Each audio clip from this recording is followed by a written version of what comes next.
white privilege. Just to answer a couple of questions right off the bat, if you're white, you've got white privilege. It's okay. It just is what it is. So very often when this subject comes up, what I hear is, well, I don't know anything about privilege. I struggle just as much as everybody else does.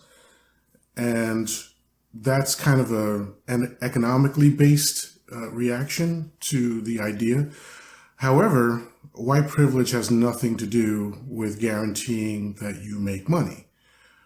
What it has to do with is basically situations that you don't have to experience, and a system that basically supports everything in your life. But those are kind of big issues to tackle all at one time.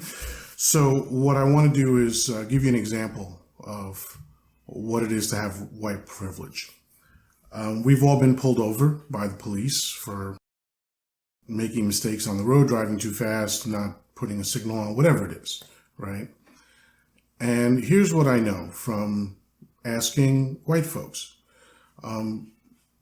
Usually there's two potential feelings that go through you, or thoughts that go through you when you get pulled over by the police. One is you might get a little annoyed because now you're going to be late to wherever you were headed.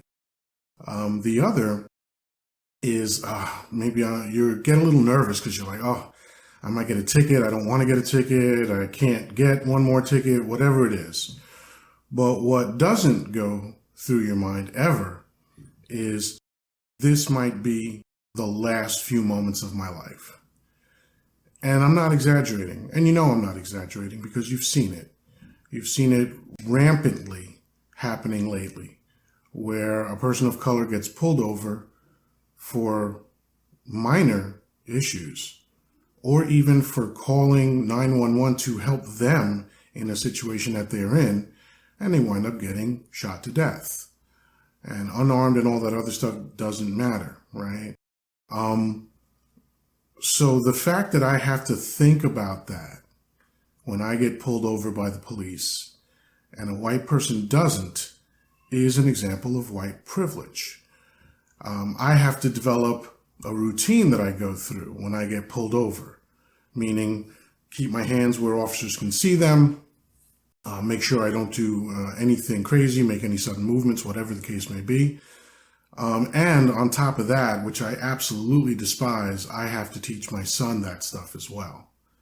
And if you've never had to have the how to act in front of police so you don't get murdered conversation with your child, again, that's another example of white privilege. It doesn't mean you're evil. It doesn't mean you're a bad person. It just means that there's this thing that exists that is not part of your world. And it is a privilege that it's not part of your world. So I hope that clears it up. I'll make more of these, probably once a week, once a month. I'm not very ambitious. I don't know when I'm going to make them. But there's always going to be stuff to talk about. And this just seemed good timing to talk about this thing. So that's it. Until next time. Bye-bye.